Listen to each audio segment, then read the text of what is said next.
Saludos, bienvenidos. Iniciamos el fin de semana, hoy es viernes 24 de septiembre y como cada día comenzamos nuestra mesa de redacción haciendo un análisis por los periódicos de la jornada. Comenzamos como siempre por el diario El Mundo. El paro no disminuirá en 2011 según el presupuesto del INEM. Gastará 30.140 millones entre prestaciones y subsidios, solo un 1,5% menos que este año. La cifra de parados se mantendrá porque habrá menos que cobren la prestación y más el subsidio. Los ingresos por cotizaciones a la Seguridad Social caerán un 1% en relación a 2010. Y en foto de portada vemos el perro guía de Trinidad.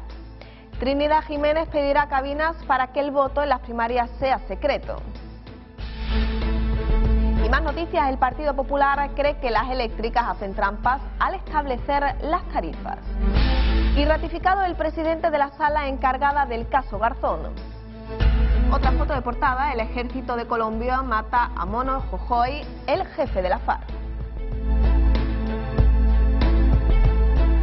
Conocemos los titulares más destacados en el día de hoy del país. Gobiernos del Partido Popular agitan la huelga con elevados servicios mínimos. Madrid exige el doble que Fomento para garantizarlos.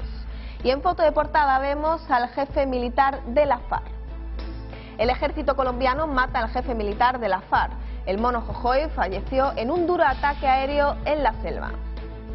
Y el riesgo sobre la deuda de Irlanda y Portugal supera ya al que motivó el rescate griego. Europa retira un fármaco de uso masivo contra la diabetes. Conocemos ya los titulares de La Razón. Zapatero promete al PNV no reeditar el pacto Partido Popular-PSOE en mayo. Garantiza que gobernará la lista más votada en las municipales. Los nacionalistas esperan arrancar más transferencias en la tramitación de los presupuestos. Lluvia de críticas por la cesión de las políticas de empleo. Y en foto de portada, de espaldas a la realidad, los sindicatos pactan con el gobierno y presentan como históricos unos servicios mínimos que rechazaron en 2002. Más impuestos, Economía estudia subir un punto todos los tramos del IRPF. Y un etarra que mató a una niña de 6 años exige al juez facilidades por la tregua. Los titulares más destacados del ABC que abren con las concesiones al PNV que amplían la desigualdad entre los españoles. La cesión del gobierno al País Vasco abre la veda al traspaso de las bonificaciones fiscales a otras comunidades. El Ejecutivo provoca una brecha en la caja única de la Seguridad Social para sacar los presupuestos. Y en foto de portada, otra joya para el Prado. El latir del ABC, el discurso de Su Majestad el Rey en la cena de los Cavia y la inauguración del Museo ABC de Dibujo e Ilustración. ABC, segundo gran diario en difusión los domingos. Estas y más noticias en solo unos momentos. Conocemos ya los titulares de la jornada. La portavoz del Grupo del Partido Popular en el Congreso, Soraya Sáenz de Santamaría, ha afirmado que el acuerdo entre el Gobierno y el PNV para transferir las políticas activas de empleo al País Vasco es la representación de la deslealtad de Zapatero con el Endacari Patxi López. En Andalucía, el líder del Partido Popular, Javier Arenas, ha denunciado que la Junta de Andalucía incumple un año tras año los presupuestos en materia de ejecución. La cesta de la compra puede salirnos hasta 1.300 euros más cara al año, dependiendo en el supermercado donde compremos.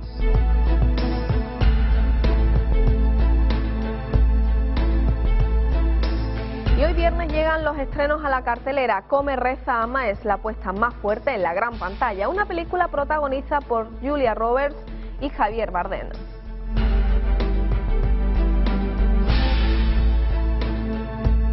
Muchas horas de negociación, pero al final de madrugada han llegado a un acuerdo. El Ministerio de Fomento y sindicatos han alcanzado un acuerdo global sobre los servicios mínimos a aplicar durante la jornada de la huelga general del próximo 29 de septiembre.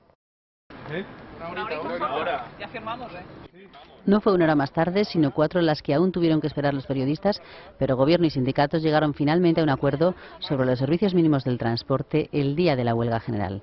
A las 5 de la mañana, después de pasar todo el día de ayer negociando, anunciaron los detalles. Para cercanías, un 25% de los trenes, 30% en hora punta y un 20% para el AVE. No habrá medio y largo recorrido. Queda garantizado el 10% de los vuelos peninsulares entre las 9 ciudades más importantes y la mitad de los trayectos entre la península y las islas y Ceuta y Melilla. Por carretera habrá entre 1 y 3 autobuses en función del servicio habitual. En la rueda de prensa, satisfacción entre el Ministerio de Fomento y los sindicatos.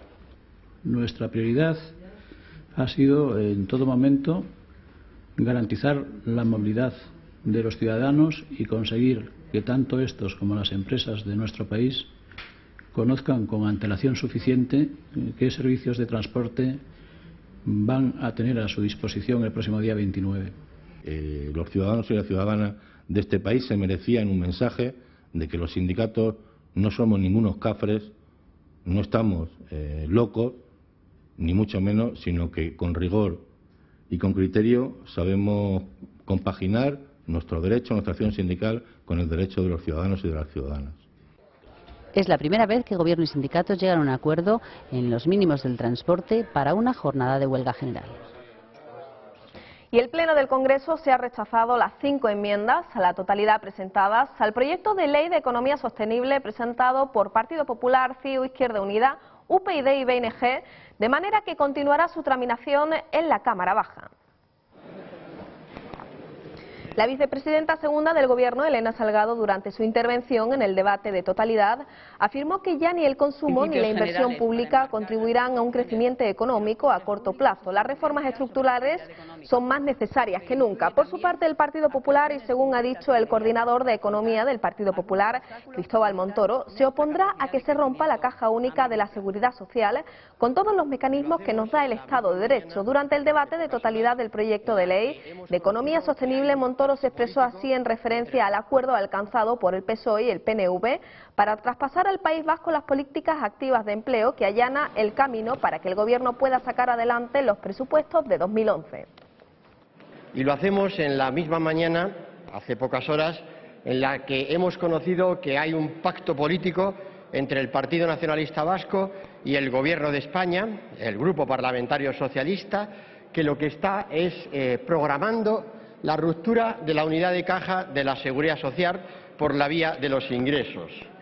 Mal empezamos el día, mal empezamos la construcción del estado de bienestar en nuestro país después de lo que debería ser la superación de esta crisis y mal concebimos lo que es la estabilidad política de un Gobierno que no ha sabido anticipar la crisis, que no es capaz de traer a esta Cámara los contenidos, la legislación que habilite las reformas estructurales para superar esta crisis y, en definitiva, mal futuro, señorías, para que tengamos entre los españoles la igualdad de oportunidades a la hora de acceder a un puesto de trabajo, igualdad de oportunidades para aquellos contratos que se conviertan en estables, igualdad de oportunidades para nuestros jóvenes.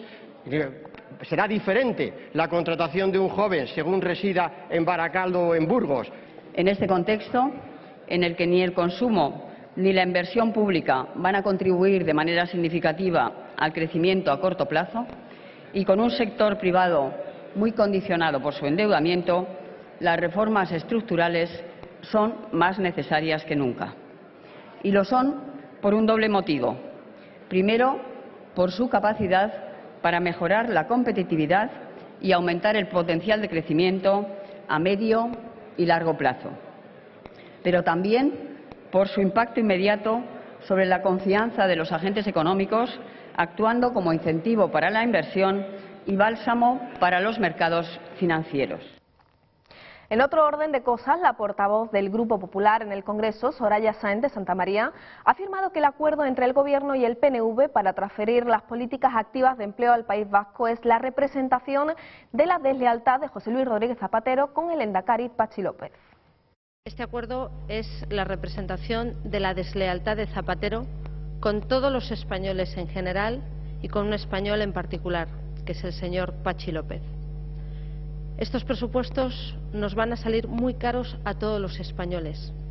el año más de Zapatero en la Moncloa nos va a costar a todos los españoles un gran esfuerzo en nuestras pensiones y en nuestros impuestos.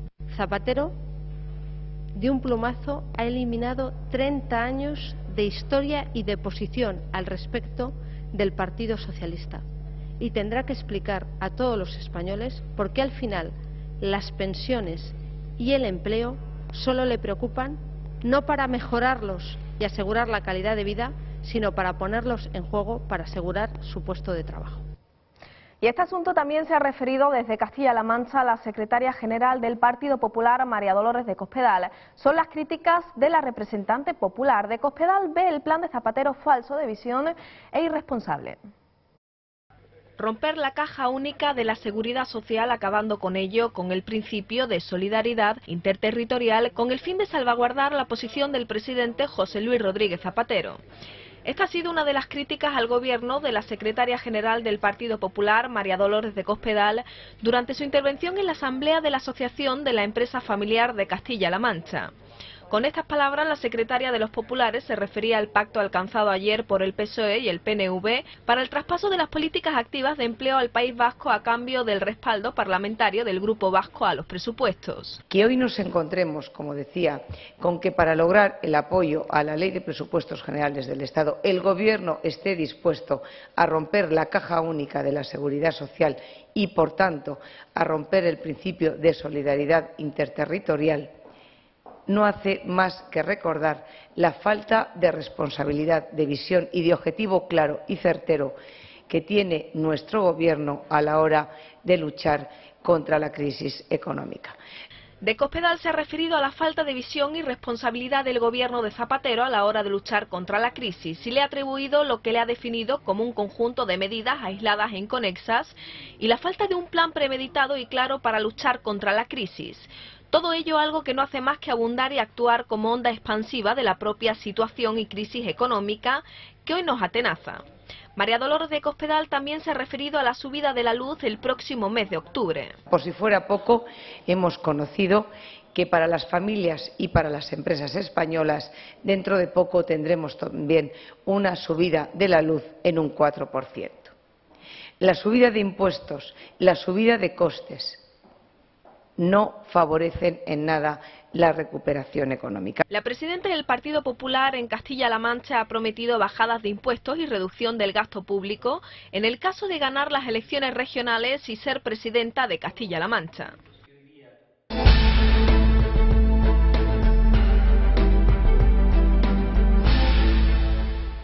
Nos vamos a Andalucía. El presidente del Partido Popular andaluz, Javier Arenas, denuncia que la Junta incumple sus compromisos en materia de presupuestos. Además, Arenas ha manifestado que el gobierno de Griñán nos toma el pelo. Ha afirmado que en concreto en 2008 de lo presupuestado se dejaron de invertir 487 millones de euros y en 2009 1.719 según datos aportados por el propio gobierno. No podemos seguir consintiendo esta situación ni un año más, que el gobierno andaluz se tiene que plantar, que hay que reclamar estos 2.197 millones y sobre todo garantizar que el próximo año está también Andalucía en la cláusula de inejecución presupuestaria de las que disfrutan algunas comunidades autónomas en España. A mí esto, sinceramente, me parece un escándalo, un incumplimiento flagrante de nuestro estatuto que nosotros no podemos contribuir bajo ningún concepto a silenciar. Algo que ha calificado de tomadura de pelo monumental y ha reclamado que los presupuestos generales del Estado se destinen la cantidad correspondiente a nuestra comunidad. Además, Arenas ha anunciado que en el próximo mes de noviembre se presentarán unos presupuestos alternativos para Andalucía. Sobre la polémica suscitada de indemnizaciones a mujeres que fueron reprimidas durante la guerra civil por parte de la Junta de Andalucía, Arenas ha afirmado que tanto Zapatero como Griñán viven anclados en el pasado porque les aterra reconocer la situación actual y que este tipo de actuaciones solo hacen dividir a la sociedad. Cualquier mujer, cualquier persona que haya sufrido en el pasado, ¿no?, por los enfrentamientos que hemos tenido en España, me merece el mayor de los respetos. Pero insisto, yo fomentaré la concordia, la reconciliación, me centraré en los problemas del futuro, me obsesiona el 50% de desempleo juvenil, me obsesiona que hoy haya grandes recortes sociales que pueden afectar a los discapacitados, y saben ustedes que llevo años clamando por una propuesta que signifique un plan de seguridad personal para las mujeres maltratadas. Por último, Arenas ha afirmado que su partido apuesta por una visión de futuro y que no vive anclado en el pasado. Los precios de productos básicos bajaron un 1,5% el pasado año, según un estudio de la OCU, que indica que una familia puede llegar a ahorrar al año hasta 1.300 euros de media en la cesta de la compra, dependiendo de la ciudad en la que viva y el supermercado que elija. Las comunidades autónomas más caras son Canarias, Navarra y País Vasco, mientras que las más baratas son Murcia, Galicia y Baleares.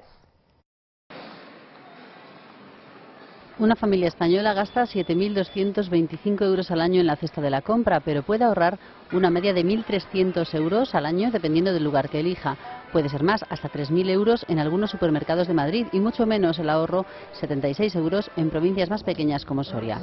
Lo revela un estudio de la OCU, la Organización de Consumidores y Usuarios. El informe se ha hecho con visitas a casi 1.000 establecimientos en 53 ciudades españolas y con entradas en supermercados online. Ofrecer al consumidor dónde se puede comprar más barato, dónde se puede comprar más caro y que el consumidor decida libremente. Aquí no queremos animar ni dirigir, pero que se sepa que hay ciudades en las que se puede ahorrar hasta un 48% en los mismos productos. Que bueno, con la que está cayendo, quizá ese dato sea interesante y que el consumidor tenga los datos de calle, dirección, establecimiento que se consigue esto. Los centros más baratos son Dani, Alcampo, Sangui y Familia. En las cestas de marcas blancas ganan en menores precios Lidl, Alcampo y Carrefour. Las marcas blancas ganan terreno, 4 de cada 10 consumidores se decantan por ellas. Por provincias, la más barata es Pontevedra, las más caras, Las Palmas, Bilbao y Pamplona. Cambiamos de asunto. Astilleros de Sevilla se encadenan al Palacio de San Telmo. La protesta ha derivado de un enfrentamiento con la Policía Nacional. Cientos de trabajadores de Astilleros de Sevilla han protagonizado esta mañana una movilización sorpresa. Piden a la Junta de Andalucía que cumpla sus compromisos de salvar al sector de la grave crisis en la que está sumido. Se han encadenado a los barrotes del Palacio de San Telmo para protestar por su situación. La policía llegó al lugar para cortar las cadenas, lo cual derivó a un enfrentamiento entre astilleros y las fuerzas de seguridad. A continuación se han manifestado por las calles de la ciudad hispalense, han cortado el tráfico, quemado balizas y tirado contenedores. Y miles de mineros protestan en la sede del gobierno asturiano. Los líderes sindicales han sido recibidos por los diputados de 4 partidos. Una manifestación de varios miles de mineros y simpatizantes de la causa han recorrido Oviedo. Los líderes sindicales han sido recibidos por los diputados de los 4 partidos del Parlamento asturiano, aunque parte de los mineros han realizado una protesta paralela que ha terminado en la sede del gobierno regional.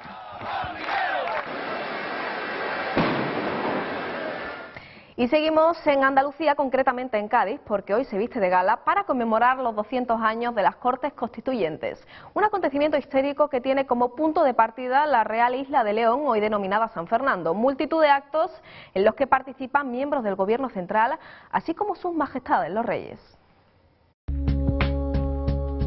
Hace 200 años, en la mañana del 24 de septiembre de 1810, después de una misa solemne, las Cortes de Cádiz se reunieron por vez primera en el Teatro Cómico de la Isla de León, ahora San Fernando. Eran los tiempos de la Guerra de la Independencia y el avance de las tropas francesas había concentrado a los que luchaban contra los invasores en Cádiz, mientras el rey Fernando VII permanecía en Francia desde su abdicación.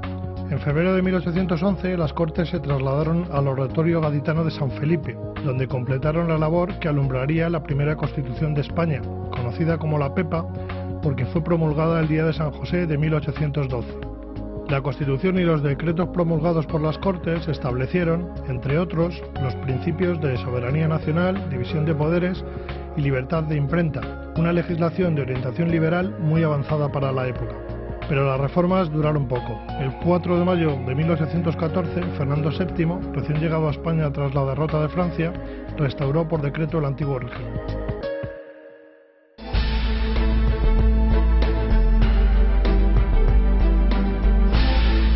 El presidente iraní insiste en la teoría conspiratoria en los atentados del 11 de septiembre. También en la ONU, el presidente de Estados Unidos, Barack Obama, se ha centrado en la situación de la comunidad internacional con Irán y la energía nuclear como telón de fondo. El presidente iraní insiste en la teoría conspiratoria del 11S en la ONU. La delegación estadounidense y la de los 27 países de la Unión Europea abandonaron el pleno de la Asamblea General. Algunas fracciones del gobierno estadounidense orquestaron el ataque del 11S para darle la vuelta al declive económico estadounidense y para intervenir en Oriente Medio para salvar al régimen sionista. La mayor parte del pueblo estadounidense y la mayor parte de las naciones y políticos de todo el mundo están de acuerdo con este enfoque. El presidente estadounidense, Barack Obama, se centró en el pulso de Irán con la comunidad internacional con la energía nuclear como prioridad. La puerta de la diplomacia sigue abierta. Irán debe decidirse a franquearla. Pero el gobierno iraní debe demostrar un compromiso creíble y confirmar al mundo el objetivo pacífico de su programa nuclear. Y la huelga general que vivió ayer Francia continúa inmersa en un baile de cifras. Los sindicatos han cifrado en 3 millones los manifestantes en las principales ciudades. La policía, sin embargo, en menos de 1 millón. Los sindicatos amenazan con más paros si el Ejecutivo se muestra inflexible. La huelga contra la reforma de las pensiones en Francia se convierte en una batalla encarnizada de cifras entre gobierno y sindicatos. Los agentes sociales cifran en 3 millones los manifestantes en las principales ciudades, la policía en menos de 1 millón. La segunda huelga contra el retraso en la edad de jubilación escenifica el pulso entre los líderes sindicales que han desfilado en París y el Ejecutivo. Bernard Thibault, secretario general de la CGT, acusaba de intransigencia al gobierno y anunciaba más movilizaciones. Está claro que hay una oposición frontal y no es porque queramos, decía. A la cabeza de muchas manifestaciones, las mujeres, que podrían ser las más perjudicadas por el retraso en la edad de jubilación hasta los 67 y de la edad mínima hasta los 62. La reforma será votada y aplicada porque si no, no podremos pagar las pensiones de los franceses, sentenciaba el ministro de Trabajo, Éric Woerth. Los sindicatos amenazan con más paros si el Ejecutivo se muestra inflexible en la votación del texto en el Senado el 5 de octubre. La huelga ha reducido a la mitad los transportes, afectando a servicios como la radio o la televisión públicas. Además, ha tenido un importante seguimiento en la empresa privada. Y continuarán las precipitaciones, sobre todo en el norte y en el centro peninsular.